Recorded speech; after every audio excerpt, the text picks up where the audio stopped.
Chief. Good afternoon.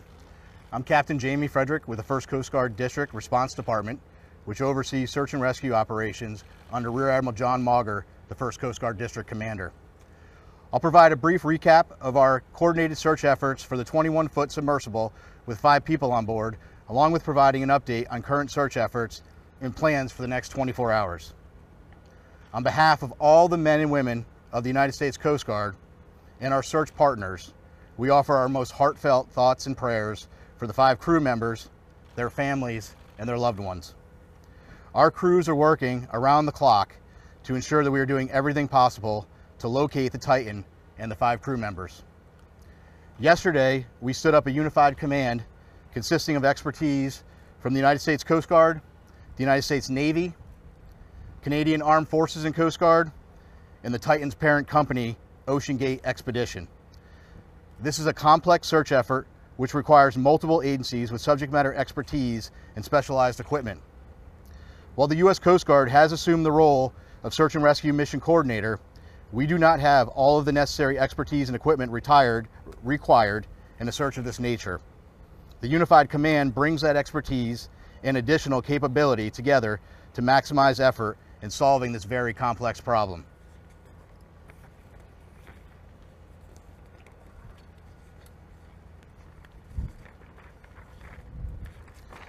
And we're out of order here. As a recap, on Sunday, the Coordination Command Center in Boston received a report from the Canadian expedition vessel Polar Prince of an overdue 21-foot submarine Titan with 5 people on board.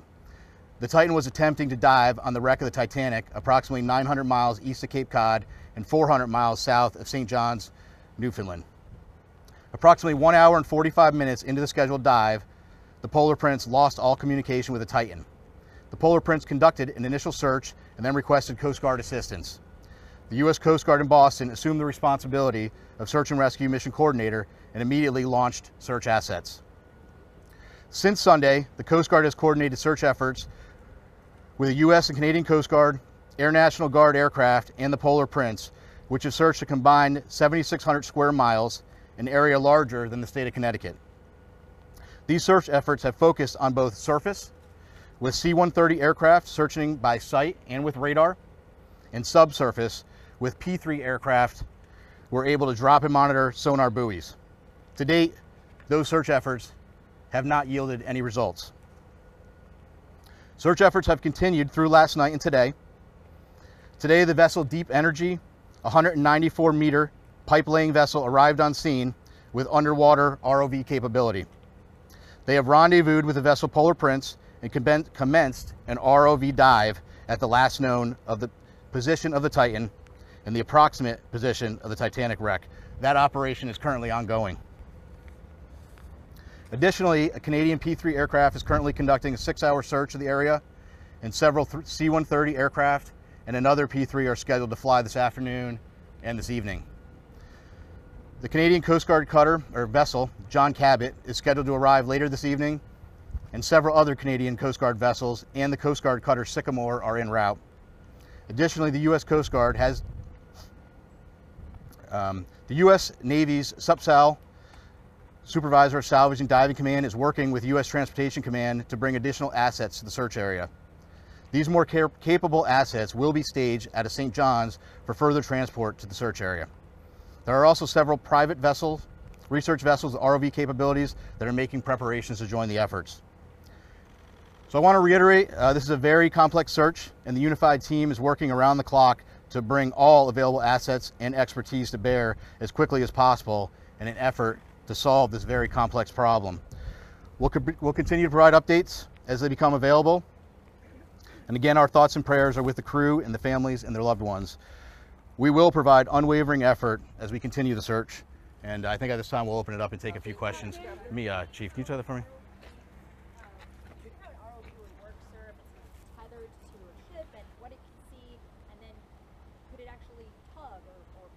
So So each of the ROVs, so that's kind of a vague question, right? The ROVs have different capability. It's our understanding the current ROV that is deployed at the site now has some limited capability. It has a camera on board, but again, each of those is different, and we'll be gathering more information as that operation goes on through the day. Captain, how many hours of NBC News?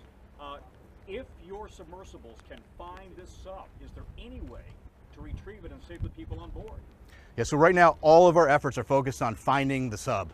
What I will tell you is we have a group of our nation's best experts in the Unified Command, and if we get to that point, those experts will be looking at what the next course of action is. Captain, how many hours of oxygen are left that you know of, or that you can estimate right now on the submersible? And does it have to be approved or regulated? Sure. So first of all, it's an estimate, right? Because we know from the data we were using as a starting point was 96 hours. We know at this point we're approximately about 41 hours. 41 hours left. Yes, correct. Does it have to be approved or regulated? This submersible, does it go through anything that you know of? Yeah, I'm not sure of the exact technical piece of that. We know there's about 40 hours of breathable air left based on that initial report. Again, that was just the initial report based on 96 hours from when the vessel submerged. Even with that amount of time that's left, let's say 41 hours or so, if you were to find the submersible at this moment, would that give you enough time to save these 5 people on board? Yeah, I don't know the answer to that question. What I will tell you is we will do everything in our power to effect a rescue. Again, it's going to depend on if the ROV finds something. It's going to depend on what they find, what needs to be, what steps need to be taken next, and really that is for the experts within the Unified Command to take a look at and then decide what the best course of action is. BBC News. It seems to have taken the mothership vessel, or those running this operation, about 8 hours to contact you on Sunday after they lost contact with the sub. Is that a cause for concern?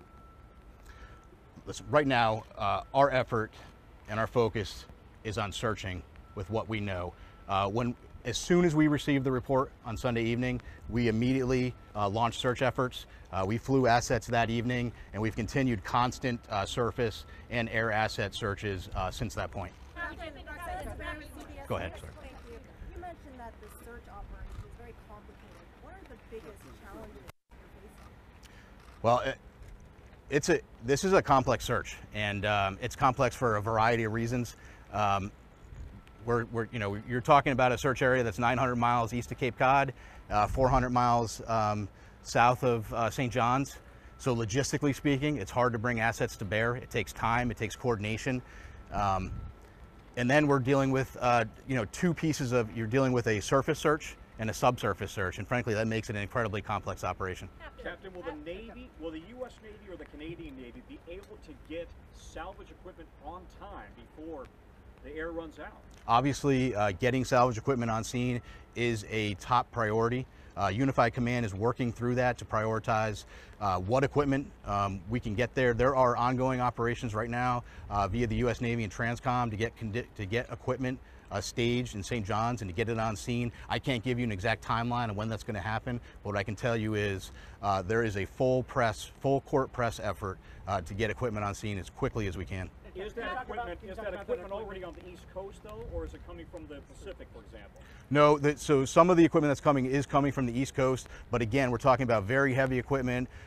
It's a complicated transport operation, but the best professionals in the world are working it, and that's U.S. Transcom. When it comes to the equipment, can you go into more detail? Do you have a Curve 21 that's being shipped over to that location? And since you don't have a fleet tug vessel because the Apache was decommissioned, what other assets do you have? Do you have civilian ships that can help out? Yeah, so like I said, there are several civilian ships that have offered services heading that way. There are additional Coast Guard cutters. We hope to have a Canadian Coast Guard cutter on scene this evening. We hope that they may be able to assume on-scene commander. Polar Prince has been doing a great job with those duties, but if we could take some of that from them, that would be good. But your question about specific equipment, I'm not going to get into talking about specific equipment. Frankly, I'm not an expert on what that equipment is, but again, I can tell you we have experts in the Unified Command that are going through that, prioritizing what we need and then how we get it on scene. Can you tell us about the personnel from Boston? How many people from here are out there, and also what equipment? From Boston specifically? Yeah, so Boston, where Boston plays a role is the command center, the rescue and coordination center is here in Boston. The aircraft that are coming from different locations, but the command structure is being worked out of Boston. And I think we have time for 2 more questions. In all your years of experience, just how unique is this? Has the Coast Guard ever had to deal with anything like this? Well, I don't want to speak about if the Coast Guard has ever. I would tell you it's a unique operation. It's a challenging operation, but right now we're focused on putting everything we can at it and searching as hard as we can and getting the assets out there as quickly as we can. And so the private companies, the other assets that are rushing to the area, what sort of assets do they have? Do they have ROVs? Do they have similar technology to OceanGate? Do they have... Yeah, there are some additional assets with ROVs. There is one asset that is working to get on scene with a decompression chamber. So those are all pieces that are coming together, and we're working those logistical challenges to get them there. And I think we'll take one more. Is a deep sea rescue a realistic prospect? What would that look like? Well, I can't tell you exactly what it would look like. I would tell you that we are out there, we're searching. We wouldn't be doing this. We wouldn't be searching and putting all effort out there. I think that, if the sub is located, that's a question that then the experts need to look at what is the best course of action for recovering the sub. But I think it's going to depend on that particular situation and if we encounter that. Sir, is it true that the British offered assistance and they were told we don't need your assistance at this point? No, I'm not aware of that. Again, what I would tell you though is that the Unified Command is working through prioritizing. We know that there's equipment out there that can be brought to the scene. The Unified Command is working through prioritizing what equipment we need and then how we get it there. And the French are also responding to the ship as well? Yes, that's my understanding, correct. And I think we're going to wrap it there. So, yep, thank you.